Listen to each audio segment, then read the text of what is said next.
De ceva vreme, serele cu fluturi au apărut în mai multe locuri pe glob. Majoritatea au fluturi tropicali. Spectaculos, într-adevăr, dar acest pavilion cu fluturi este și mai spectaculos. Prezintă fluturi locali, care se hrănesc cu plante autohtone, fermecător, precum și educativ pentru vizitatorii de toate vârstele. Acești doi voluntari de ispravă fac acest lucru posibil. Desigur, nu ar fi posibil fără numeroși docenți, așa cum sunt numiți, voluntarii care întâmpină publicul în timpul orelor de funcționare, dând explicații despre importanța unui mediu complex care facilitează conviețuirea într-un mediu înconjurător sănătos.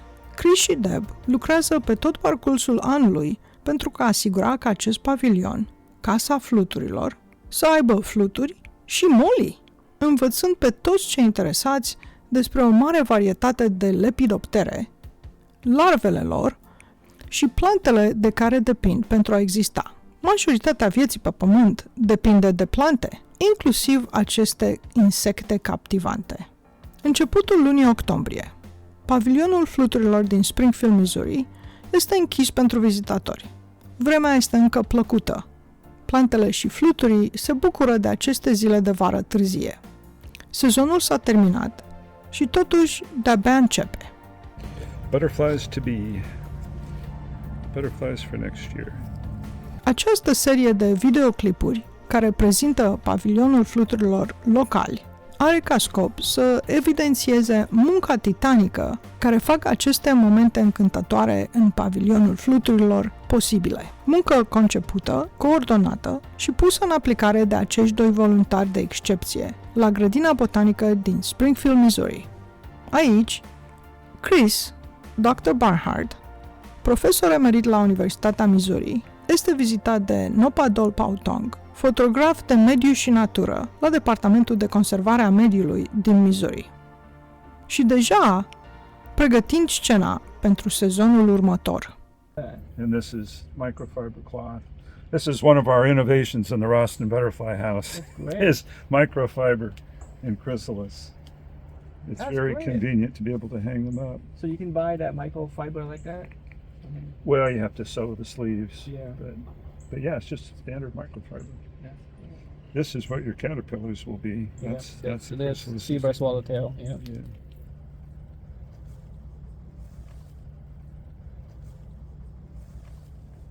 What happened? I have a couple of them that fell off from the fish tank thing that I tried to. And then I tried well, to reattach. if we tried to hang them up in their normal heads-up posture, it's so tedious. I have a neighbor who actually used a glue gun to make it attach perfectly. But Well, that's standard in commercial butterfly houses. They hang chrysalis with hot melt glue, and it can go wrong because the first year we were operating, he glued them on head first instead of tail first. So not good. No. Do you know why some chrysalis are green and some are brown? That's a polymorphism. It's just nobody can. It has nothing to do with the environment. It does have something to do with the environment, but it's not as reliable as you would think. I keep track of these things, and I have for years. And there are more brown zebra, for example, in the last generation. And there does seem to be a tendency for the brown ones to be on stems instead of on leaves, but it's not real solid. No, I try, and it's just not. But all the swallowtails do this except giant. The black swallowtail come in green and brown. The pipeline swallowtail come in green and purplish. And it's just a really interesting thing, but it's not terribly consistent. I don't have microfiber closet like that. So it's good for me to try that. That's all microfiber. This is especially pretty chrysalis. It's the variegated fritillary. Yeah, beautiful. Like a jewel. People always ask, why do they have that color? Well, it's camouflage, most likely. It doesn't look like camouflage to our eyes, but if you put it in its normal position and not on purple microfiber cloth.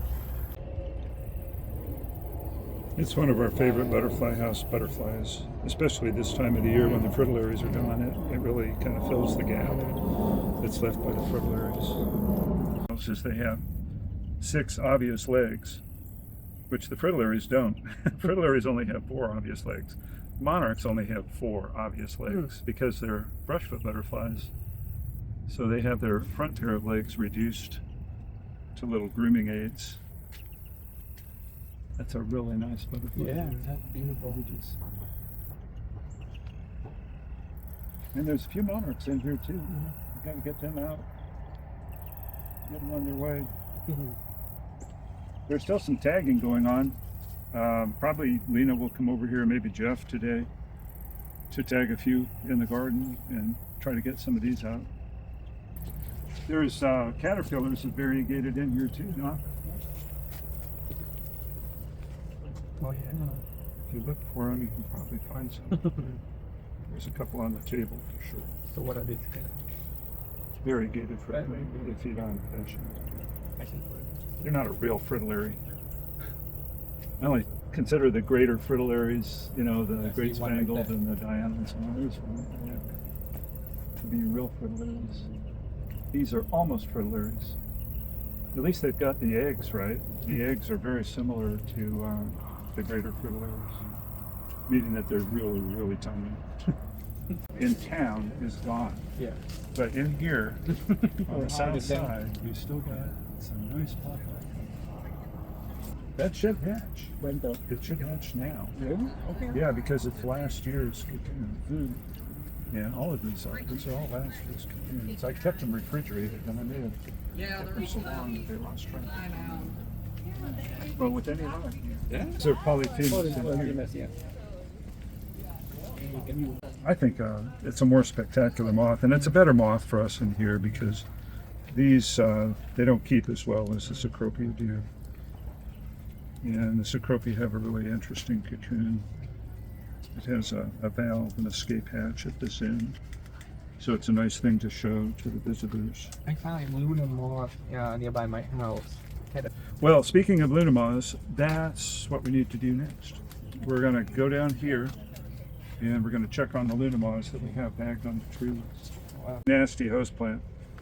There's only a few things that giant swallowtail will eat. Now, if you can lend a hand on that side, and we got to move slow, and we just have to get it off of the hooks each time. And if you're not careful, you're going to get stuck yourself because the thorns are like roasted. They're just nasty. Slowly out. But if we move nice and slow and easy, we can ease it off of here. Oh. There we go. Excellent. Okay. See if anybody's in here. Sometimes they end up on the bed. This is giant swallowtail chrysalis. Like 1, 2, a ton of them. Oh my goodness. There's 1, 2, 3. Oh. One right there. That's 1, 2, 3, 4, 5, 6, 7, 8, 9, 10, 11. 11 just right on this little branch here. I think that's the only one that was loose in the bed. Yeah. Try to do this carefully too because we can skewer them on the thorns just like we can skewer ourselves. And maybe this guy here is Or fine. I baby. just had for you to prune the whole thing. Okay. About From from here. Perfect, yeah. Is that good? Mhm. All right. From there. There we go.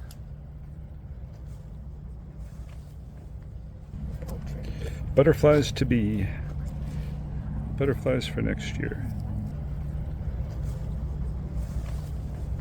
Yeah, and Chris been helping me with all the fun stuff. Yeah. He always send me home with fun stuff for me to work on. There's some fun stuff. Do the boss. I like it better when they spin their cocoon on the bag because it peels off very easily. It's very perfect. Wow, that's cool. So they'll overwinter and then Then we'll have Luna moths in the spring. I have no idea how to find them. I mean, I have a lot of sweet gum in front of my house, and well, you just have to look for yeah, the the leaf, leaves together and then this. and have a good ladder like that. Yeah, you have to put them up here in the first place. That's the hard part. Otherwise, getting they're the eggs. gone. These Luna moths actually came from Sue Hager, who gave us a female who laid eggs, or maybe she gave us the eggs. I can't remember now. And these are the 3rd generation down from those. So you bring the eggs and put them on the branches? Actually put the caterpillars Oh, on okay. these branches, yeah. There's another one. Put the And, caterpillars on the branches and then bag them so that they're Bag 'em. protected. and then I had to move some of these because I miscalculated. You got to put the right number in there or they run out of food. Oh, sure. Yeah. So we try to be efficient about it, but not too efficient. I really look forward to the spring brood of Luna moths, the ones that will hatch from these cocoons, because they're more colorful than the summer moths. This one's still very green though. Still spinning? Yeah. Looks like it might be finished enough. You should be able to take that one out. I'll let you do it. I guess we got them all. And then I think, well, heck, if I miss a few, then they're loosened apart in the spring, and that's a good thing. I could have sworn there was one in there. Oh, there it is. Da-da-da-da.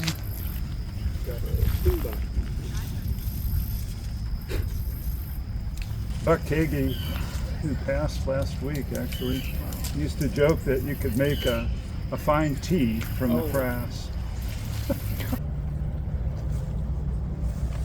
Well, I was telling you that caterpillars lack a microbiome, and that's based on studies of a few species. I don't know if it's a general thing, but I thought it such an interesting factoid that I took fritillary frass and resuspended it in water while it was still fresh, and the little bits of leaf are still green. They look like just little tiny snips of leaves, just like you'd expect.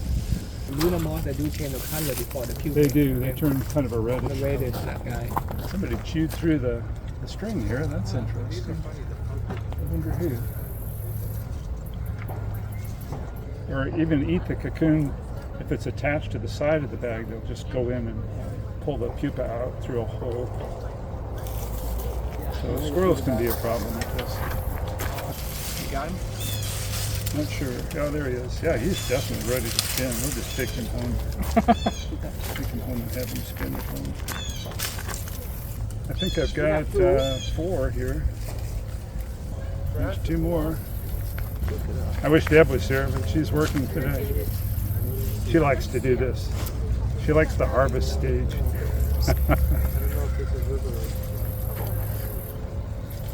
Well, heck, I do too. In fact, sometimes we're competing. I saw it first.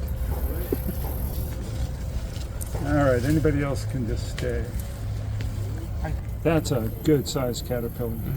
That's going to be a big mate. The green one. Looks how the color changes right before they'll pupate. Look at how small it is. Oh, wow. There's the color contrast. That's so cool. Oh, there we go. Match.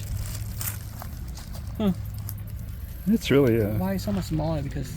I think this one is a slow grower. Okay, still grow. There's genetic variations, and it's the same age as the others. Wow. Does it make difference with the size before they pupate? Like how It's the runt of the litter. It may not So, ever pupate. It's okay. possible, but I think it'll just be a very small individual. I hatched one Luna moth that had a wingspan like a painted lady butterfly. It was Really? about that big. Yeah. Of course, I've seen others with big wingspans. The head is a pretty color too. Jade green. Beautiful.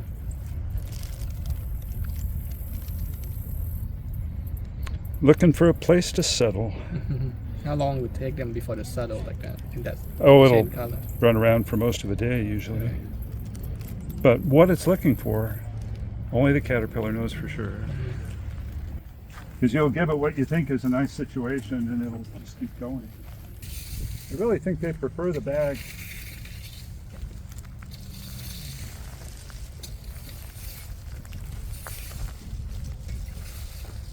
Looking for something heavy that's, bobbing at the end of the branch.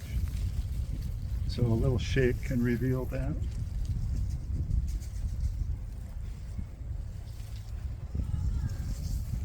You mentioned the leaf imprint. This is the fabric imprint. See, it's a perfect mold of the fabric on the cocoon. And that brown color is characteristic of cocoons from sweet gum. They can be white, but sometimes they're this chocolate brown. I don't know if the silk is that color when it comes out, or whether it gets stained after the cocoon is completed. Or an imprint not of fabric or the leaf surface, but imprints of frass. That's disgusting. So we call them poop cocoons. Yeah. You do this after a rain, it's really a mess. Yeah. It's stuck But the bottom it's of the been so dry. bag. It's So. not bad. The butterfly house, did it have a fundraising? Yeah, we have a donation box that looks like a giant caterpillar. I mean, like website, anything like that. People are doing like a event. There is a website, but it's less productive than the donation boxes. Everything from pennies up to occasionally $100 bill will come in. I think the average donation per visitor, though, is around 15 or 20 cents. But when you have 50,000 visitors, it adds up, you know? And the butterfly I house. help with the Missouri Prairie Foundation with fundraising that can help Butterfly House do fundraising with my images. The fundraising for them, and we raised several thousand dollars. That's great. And You should do that. yeah, I think I should. Yeah, yeah. That's what I was thinking, like, why should do that? We also have that sponsors sign up for 3 years, and I think it's $5,000 a year. So we've got another $10,000 a year that comes in from the sponsorships.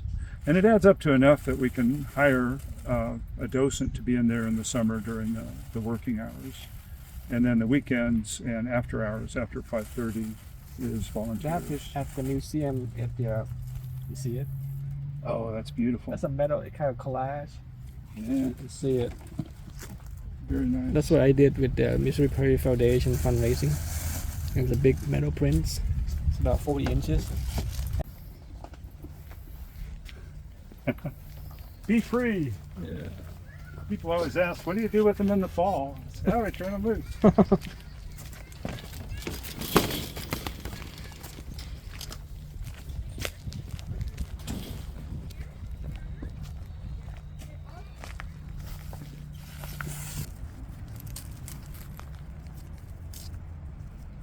Two. Just two, I guess. Unless I'm wrong and there's one in the bag. But you can see from this, Ioana, that's a much more secure attachment to the twig. Do you see the silk running up? It's silk all the way.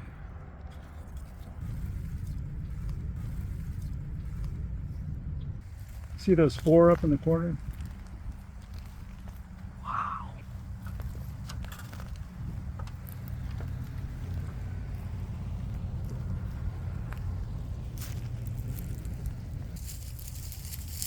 Okay, take it away.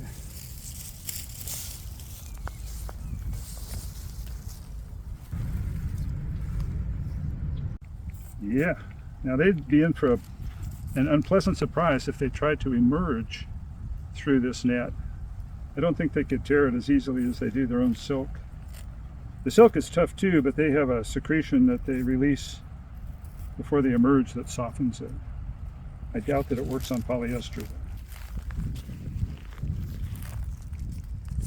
And here's one in a more normal situation. Gotta wear a hat when you do this sort of thing. Okay.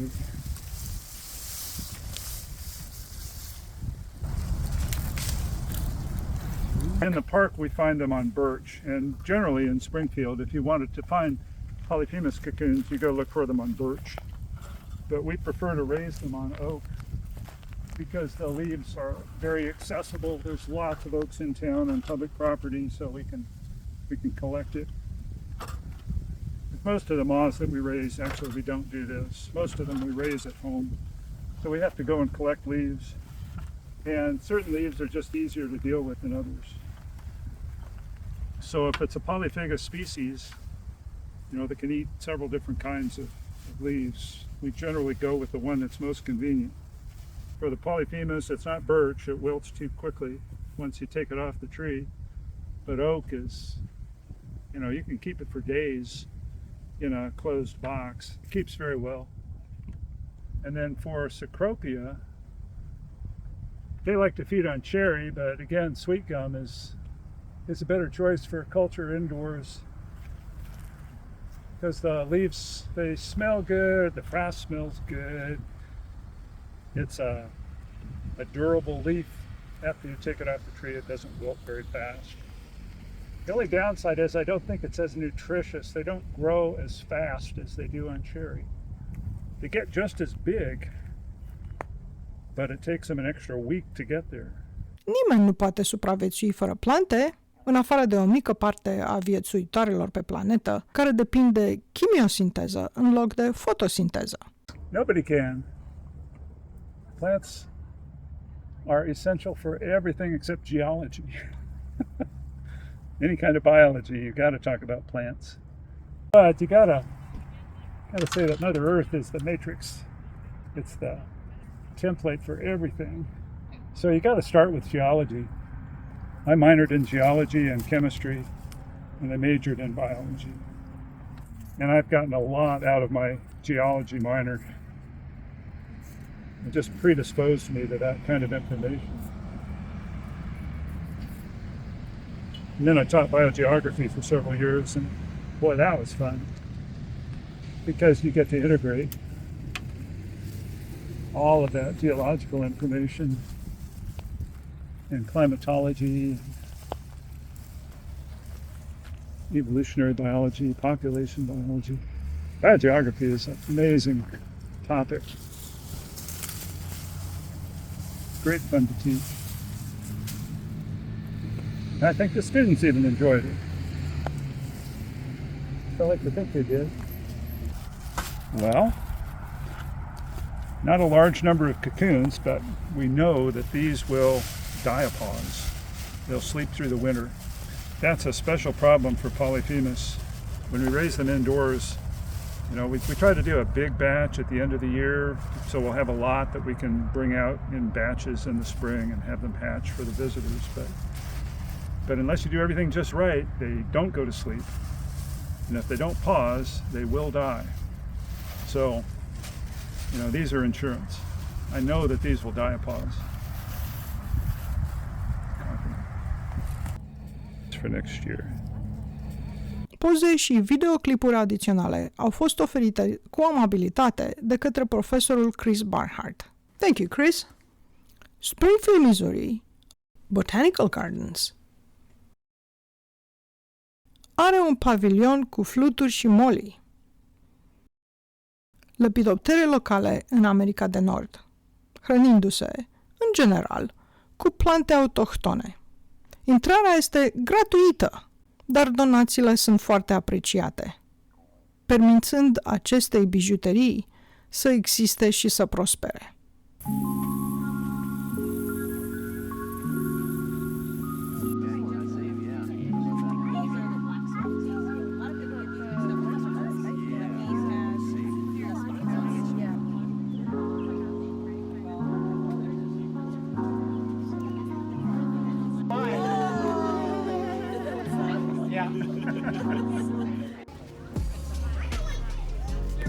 Is it on? All right, yeah, I think you got it. 3 legs out of 4. Oh, finally. Good,